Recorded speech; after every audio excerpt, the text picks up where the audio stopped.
Tiffany, a lot of people aren't broke, right? But they're not thriving either. So, what mindset shift do you find helps people finally move the needle from not broke to starting to thrive?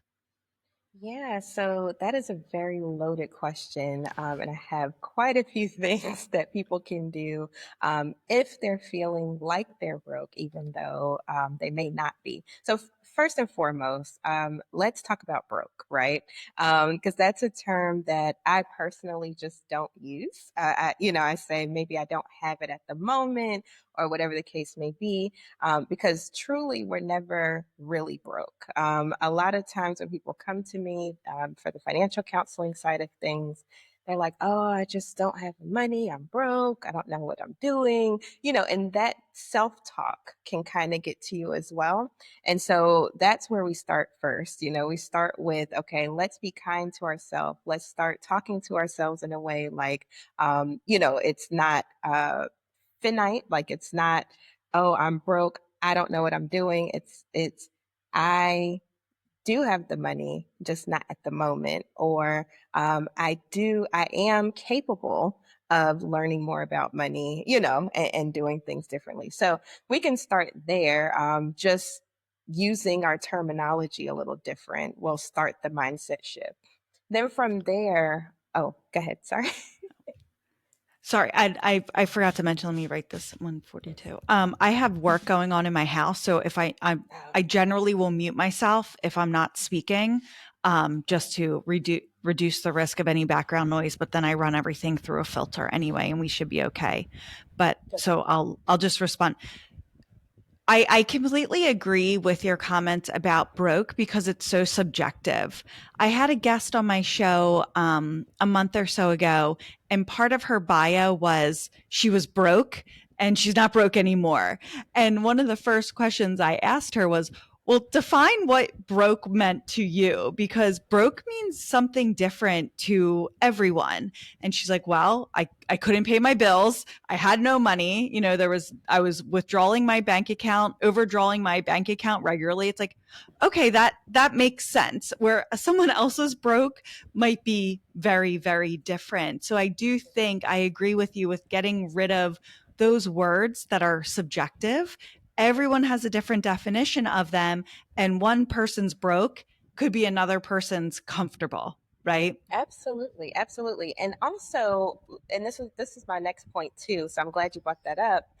A lot of times our mind, like we think that we are broker than what we truly are. And so my next thing is what I tell people is start getting it down on paper. Like stop trying to do the mental accounting, because the mental accounting, you'll be like, oh my gosh, I'm overdrafting, I'm doing this, I'm doing that. But really, once you start putting it down on paper, Excel, wherever you want to put it, then you start realizing, oh, like I actually do have some money. Like it's not as bad as I thought. So that would be my second tip is to start just getting it down. It doesn't matter if you don't think you have it, start writing it down. Because at the end of the day, I tell my clients, I'm like, I can almost guarantee that we will find more money or you have more money than you think you do. It never fails. And I've worked with hundreds of clients and it's always the same results. So I tell people to do that, to also start changing your mindset too. Because once you start seeing it, then you're like, oh, well, I thought I didn't have that. Oh, I have 500 at the end of the month. Oh, I have 100 left at the end of the month. And then you're like, oh, and then you start trying to play games with yourself. So that's tip three, gamify, right? So make it a game. If you are at the point where, let's say it's only $50 left over at the end of the month after you write everything down, then maybe next month you're like, okay, well, I know I can cut down on, maybe eating out or something else that you indulge in during the month and get that number bigger. And so that's one thing that typically mostly works, is gamification. So whether that's gamifying your saving habits or gamifying your investments or gamifying even putting that cushion in between your income and expenses, that's another thing that can help people as well. I totally agree with taking an inventory of everything you have. So I started working with a client and I'm like, step one is inventory, right? What do you have? Where is it? And she said, oh, I don't have that much. And she started rattling off account after account after account after account. And I'm like, you have a lot more than you think you do. Oh, yeah, I guess I do, because probably no one's ever asked her, or she's never seen a list of all of her accounts, because you get statements from all these places.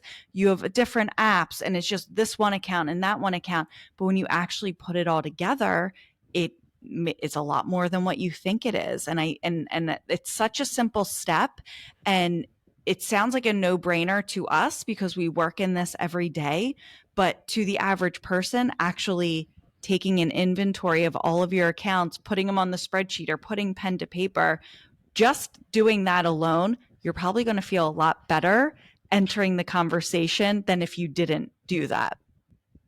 Yeah, so taking an inventory, that is a crucial first step. And see, the thing is, people most of the time do not want to pay attention to this stuff. I call it the ostrich approach, right? So if they feel like they don't have enough, or they're inadequate, or they don't feel like they are good with money, or whatever the story is, the money story they're telling themselves, they kind of stick their head in the sand and just ignore it all.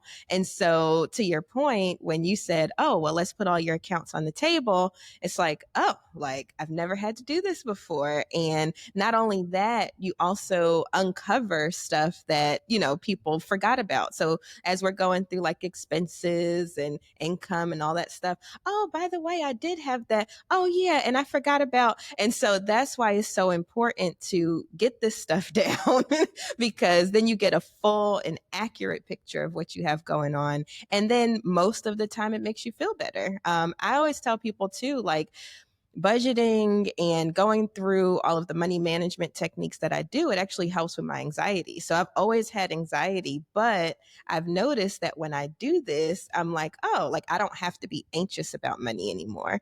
I don't have to carry that around with me on a daily basis. Like I can go to the grocery store and either swipe my card or give them cash.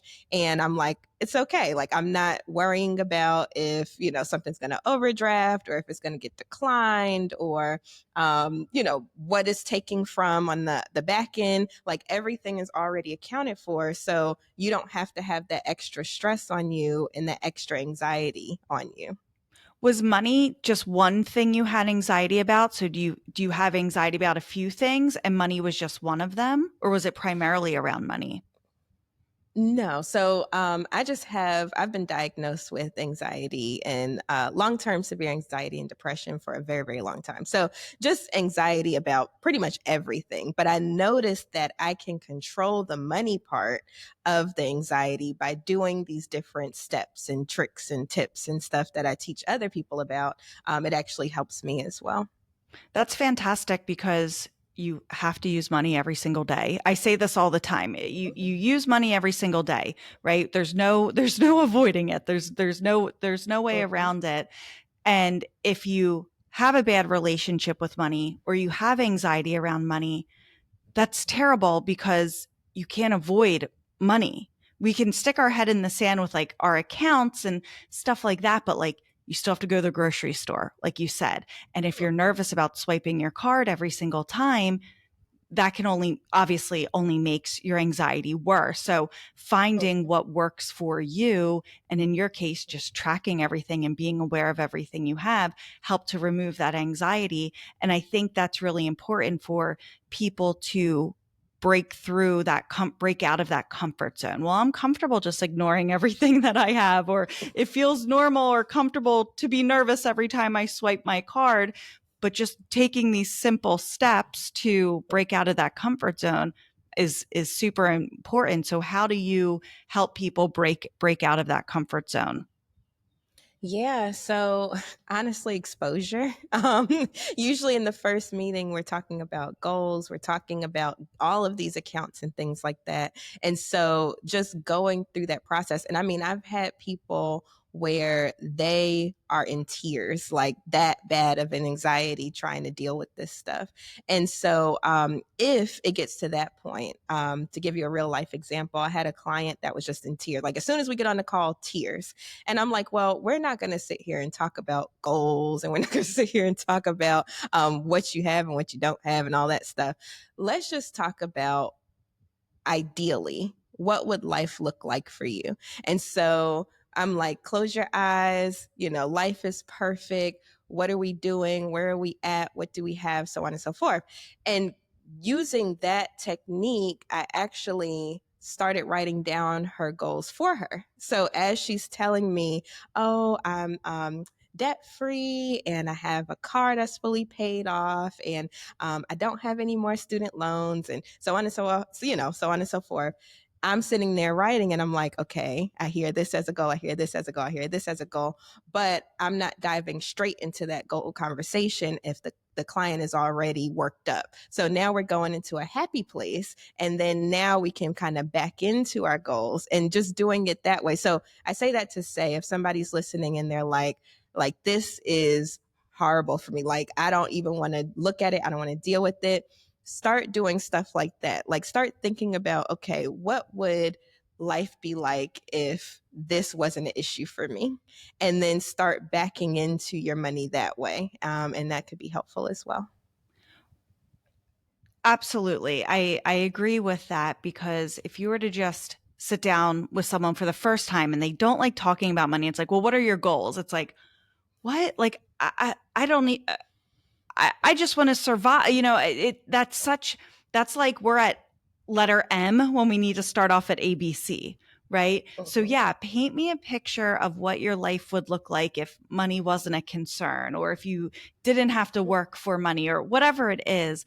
And then by their answer, absolutely that tells you what you want to achieve. And I think that the listeners could even do that for themselves instead of thinking about these goals, because that just sounds like, a gorilla of a question, right? So instead, what does a perfect day look like for you? Or, Mhm. if money wasn't a concern, what would you be doing? Or, what would not having money issues feel like for you? And then you can work backwards into what you can achieve with your money. And then that then tells you the steps you need to take in order to achieve those goals that you didn't even realize were goals. Yes, and that is perfect segue into a next tip I was going to share, which is so as you're doing that, you're writing that stuff down. Now, some people come to me and they're like, oh, I have $20,000 in credit card debt. I've even had people in six figures of credit card debt, right? And so that monster just looks terrifying. Like you're like, oh my gosh, how can I ever get out of this? Because I'm still using the cards. And so another strategy that I tell people to do is if you have a big goal, so a big, big audacious goal, they call it, right? Then break it down into smaller chunks. So like, let's say for instance, you're like, oh, I'm debt free. And right now you're sitting at $20,000 in credit card debt.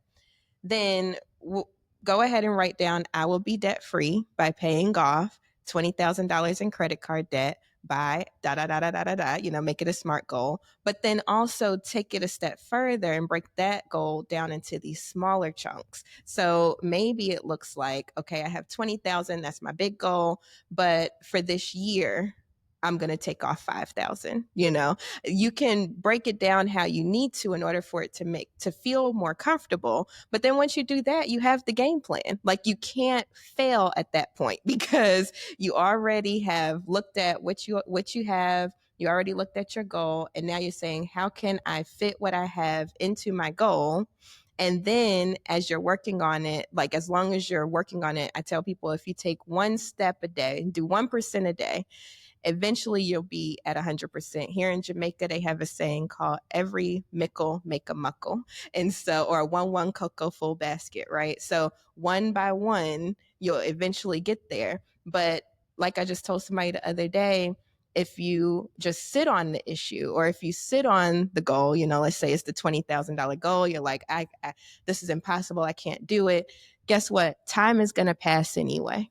So, are you going to use that time to start knocking that down, or are you going to use the time to now 2 years down the line, you still talking about the same $20,000? So, there's different things that we kind of have to trick our minds into doing, because our minds really is what holds us back a lot of times. We think things are worse than what they are. We think we can't do things. We think a lot all day, every day.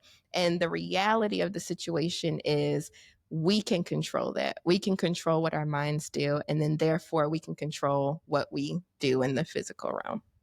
Well, having a goal of using your client example of $20,000 of credit card debt, right? I want to be debt free. It's a great goal. You need, but until you are debt free, every single day you're going to feel like I'm a loser and I can't achieve my goals, right? Mm-hmm. So you have to, and I think a lot of people, if they're not working with a professional to help them, their goal is going to be debt free, and they're going to feel bad every single day that they're not there.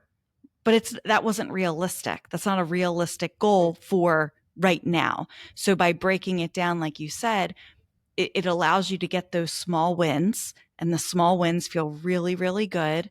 And then those small wins then add up to the big win.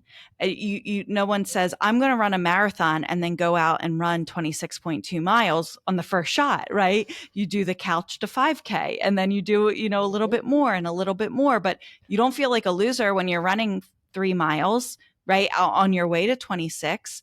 That paying off debt or saving for a goal should feel the same way.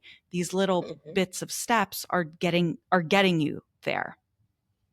Yeah, and here's another thing too, because I'm glad you brought up feeling like a failure, right? And I'll just give you a real life story with myself. So when I first started my platform, Money Talk with Tiff, that was back in 2017, and it was to chronicle my journey to be debt free by 30, right? And so I put this big audacious goal at the time. I was like, okay, I'm gonna be debt free by 30. I got to go hard, whatever, whatever. And then in the middle of it, it was around COVID time, and I started incurring more debt. Yes, the financial counselor started incurring more debt, right?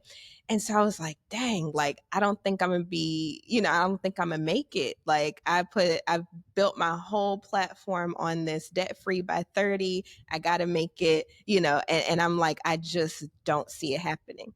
So at first I felt kind of bad. I was like, like pretty much the whole world, like in my mind, because that was part of the reason why I built the platform, was to keep myself accountable. So now I'm like, the whole world is like, oh, Tiffany, you didn't make it. You're a failure, this, that, and the other. But then I realized, I said, well, Tiffany, you are at that time, I think I had just turned 30. And I said, well, Tiffany, you are the only one putting this amount of pressure on yourself. Like, everybody's enjoying the journey, everybody's enjoying the lessons learned, all of that stuff. I said, so you know what? I'm just going to change it to debt free by 35. So I'm going to give myself 5 more years to get this done. And I did. And I changed it everywhere. And guess what? Nobody blinked an eye. Nobody cared. So I say that to say, like, your goals, even though you set out for stuff, there may come times where things don't pan out how you think they are. Give yourself grace and remember that your budget, your goals, all of these things are fluid. You can always change them if you need to. So I say that to say, don't beat yourself up if you feel like your goal's getting tight and you're like, oh my gosh, I'm not going to make it. Just push it out. At least you're further along than when you started. And so that's what I work on with my clients as well. Like, don't beat yourself up. Enjoy the wins as they happen. And then if things start looking a little, we can always adjust. It's fine. Like, nobody's going to pay attention. Nobody's judging you. Nobody is, it's all in your mind. Back to your mind again. It's all in your mind. So. And I'm sure your clients and your followers appreciate how open you are with your own story. So, how much debt did you get to go, okay, I'm going to be debt free by 30? And what kind of debt was it? Mm. So when I first started, it was credit cards, it was a car, and student loans. And I, for like a year and a half to 2 years, I had paid off like 50,000. Like I was so serious, like going hard. And then around COVID time, I ended up getting married, and all of that kind of pushed everything around. Like my finances were just in upheaval because also business slowed down because speaking wasn't happening anymore. Like it was just a whole bunch of different things at play. So then I started incurring credit card debt as a result of that. And so I had got up to like 20,000 or so in credit card debt during that time. And so I was like, there is no way I'm going to be able to pay this off in like less than a year, like what I had, set out to do. So that's why I was like, you know what, I'm going to just go ahead and push this goal out. But yeah, it was a combination of credit cards, student loans, a car, and that's pretty much it. I never had personal loans. I did have a house mortgage, but I didn't include that ever. I was like everything except the mortgage. Like that was always the goal. So other than that, yeah, that was what my debt included. And I mean, I would say that some of the debt too was a means to the end. Student loans in order to get an education, to get a job, to Mm-hmm. then make more money in the future and set yourself up for Mm-hmm. success. So that was a means to the end. And a car, again, assuming it's not the most extravagant car ever, right? And you don't have a debilitating car payment. Again, it's a means to the end. You need a car in order Right. to get to your job, to make money, in order to pay off the debt.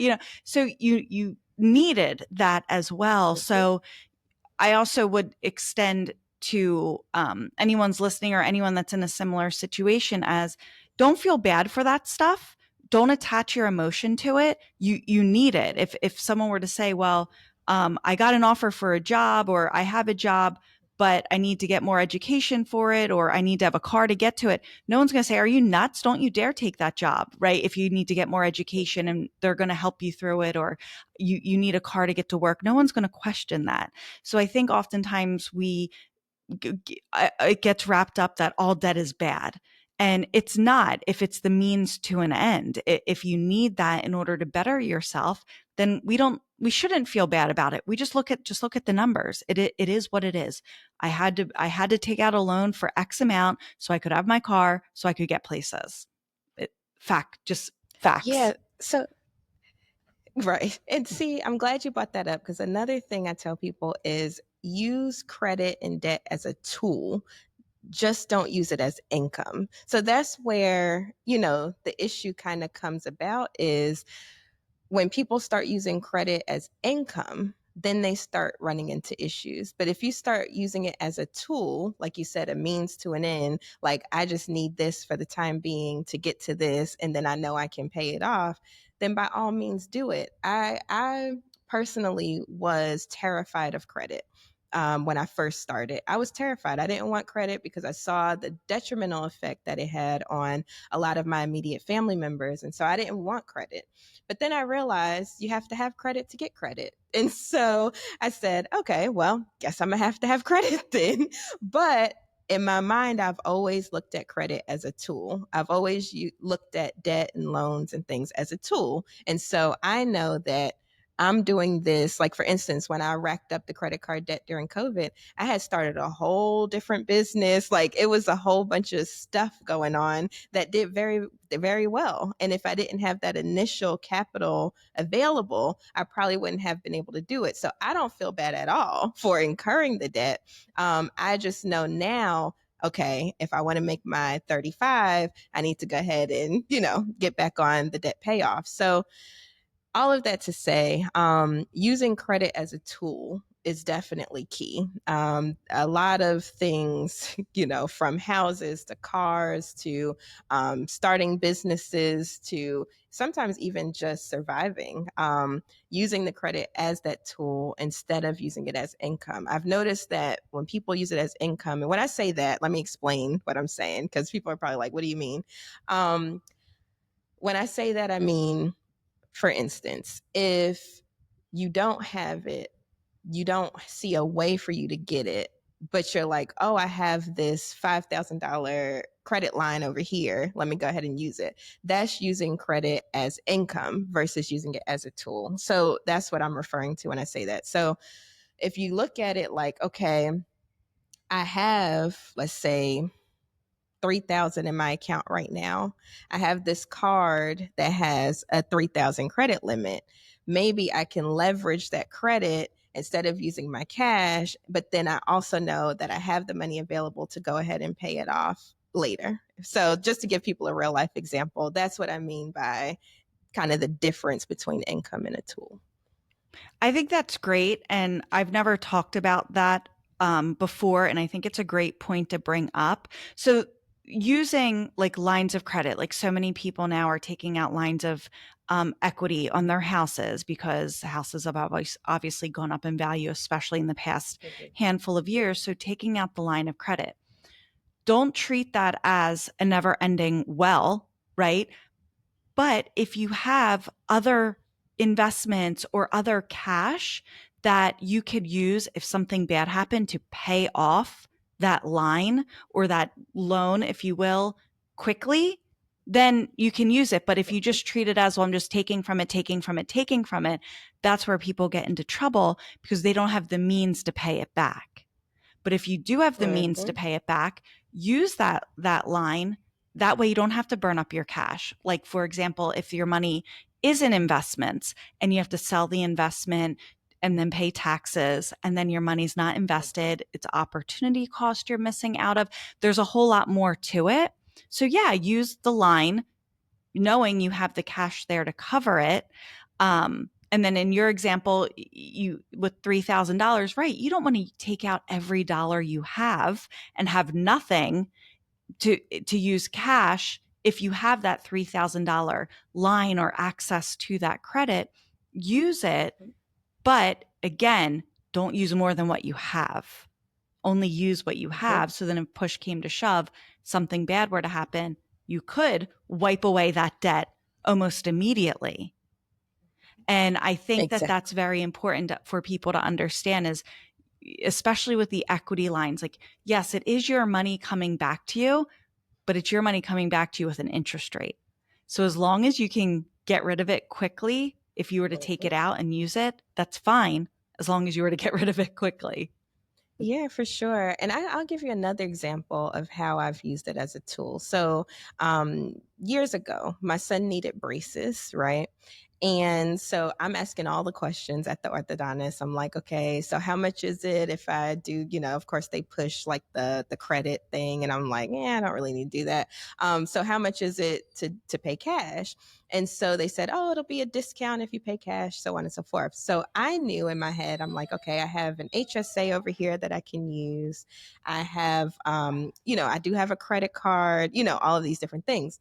So what I did was I took a cash advance from the credit card to go ahead and get that discount. So I already had some cash. I used the credit card advance, the cash advance to cover the difference. And then I turned around and pretty much reimbursed myself from the HSA to go ahead and pay off the credit card. And then I did some other things too in order to go ahead and pay that off. So I used it as a tool to go ahead and get the discount from the orthodontist and get my son's braces done. And then I turned around before the end of the week and pretty much paid it all off. So it's like, if you're aware, going back to our first thing, if you're aware of what you have and what where your money's at and things that you have going on, you can start thinking strategically about how to use these different pieces and save yourself money and stop making the credit card companies rich. That's right. That's right. And using all of these things that you have access to, because the average person would go, you just took on debt to pay it. Why would you do that? Just finance it through the orthodontist or pay cash for it. And it's like, well, no, I'm using all the tools that are available to me. I'm using my HSA. That reduces my taxable income. Health and HSA is a health savings account that you put money away pre-tax. It grows tax deferred and you can invest it just like a regular account. Then when you withdraw it for health costs, you don't pay Mm-hmm. taxes on it.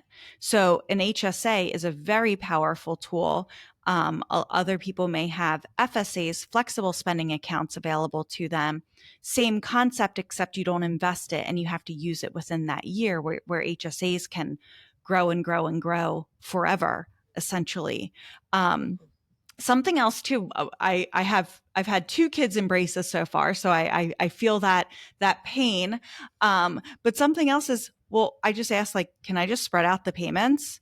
Yeah. Well, what interest are you charging? Well, it's just, we don't charge interest if she's still in the program. So I'm like, oh, I can pay this off over 15 months or however long they were in braces for, interest free. Like, why would I pay us? They weren't giving a discount for paying up front, but I'm like, why wouldn't I do that? And they're like, yeah, right, exactly. Right. But they wanted the money up front. But I'm like, okay, that's a no-brainer. So It doesn't make asking sense, right? questions like that of, don't, when they give you the options of, well, you can spread out the payments, well, is there interest attached to it? And if they say no, like, yeah, then spread out the payments. It's not a debt because you're not paying interest on it. It's just a recurring expense you're going to have for a finite period of time. Conversely, and I wonder if you've come across this or what your thoughts are, if you have to get your roof redone, they'll come to you and go, here's the cost for if you were to pay it all up front, or here's the cost if you were to spread it out and your payments over so many months. But we're not charging interest. We're not charging you interest. But if you take all the payments they're going to charge you, and for that period of time, it actually is more money. They're baking in an added Mm-hmm. cost to it, but it Mm-hmm. looks like it's free financing, but they're adding more costs in. So I Mm-hmm. think, and I don't know if you've seen that or if you have clients that have been exposed to that, but just working through the numbers sometimes and asking a couple more questions can be Mm-hmm. very beneficial to you. For sure. Actually, real life example. I had a client that was not from the US at all. So they were from a whole different country. And so it also made me realize that credit and debt and all that stuff is mainly a US, Western country thing. And so they were like, so their car broke down and they had to take it to a mechanic. And so when they were at the mechanic, they were like, "Oh, this is how much it'll be." They're like, "Well, I don't have that right now." That's a big chunk of change. And so they were like, "Oh, well, you can drive it off today, and this is how much it would be, at the end." And so when my friend and client told me that, I said, well, did you do did you look at how much you're actually spending if you do it that way? And they were like, no, because they never, the concept of credit and debt and stuff never clicked. And so they were like, you mean I'll be paying more? I said, yeah, you'll be paying more. I said, it won't be that same, let's say $700 that it would have been. It'll be the, let's say 1,400 that they told you it would be. And they were like, what? They're crooks, and they started going off on a tangent. But that's just how it works. So that's why I tell people, do your own math. Like, don't just go off of what they're telling you. Do your own math, do your own numbers, come back with questions if you have to. I tell people, talk to those people, like talk to those people, whether it's credit card companies, whether it's student loan, whoever it is, talk to them, with some caveats in there, but talk to them in general, because they most of the time are on the same side as you. They don't want to have a default. They don't want you to not be able to pay. And so they're more willing to work with you once you talk to them. Where we get in trouble is we're like, oh, well, if I just ignore them and I don't answer and I do the ostrich approach and just go away. But it doesn't go away. It's either going to hit your credit or it's going to come back in some way, shape, or form. So it's best to just work it out. So for me, to your point, I always say talk to the people. So whether it's on the onset and you're about to incur debt, or you already have debt and you're trying to figure it out, talk to them and see what they can offer, see what's available, see if they even have the debt. I've had that happen too, where something was on somebody's credit And I said, oh, just call them. Like, don't say that you're going to pay it, but just call and inquire.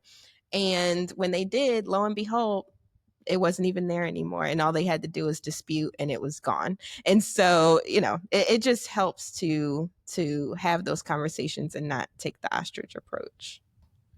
What's one piece of popular money advice that drives you nuts? Like you disagree with it?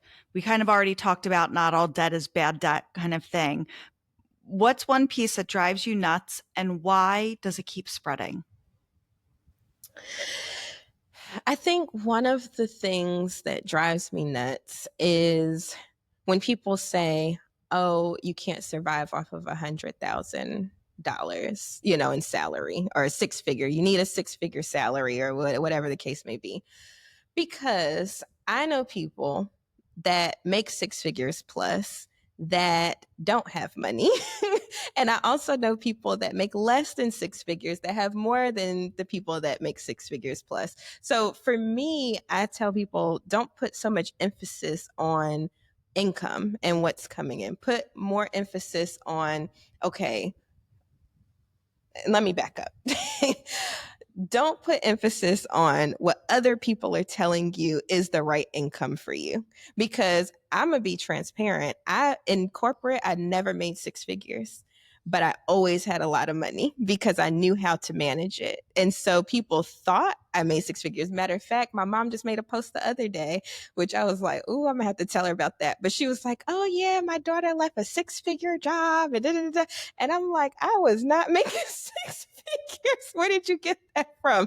But it's just outside looking in. People thought I was making six figures because I was able to live comfortably and I managed my money well. So I say all of that to say my biggest pet peeve is all of these broad statements, and then people start thinking that they have to do this in order to look or be successful when it comes to money. And the reality of the situation is you can be successful with money with where you are right now.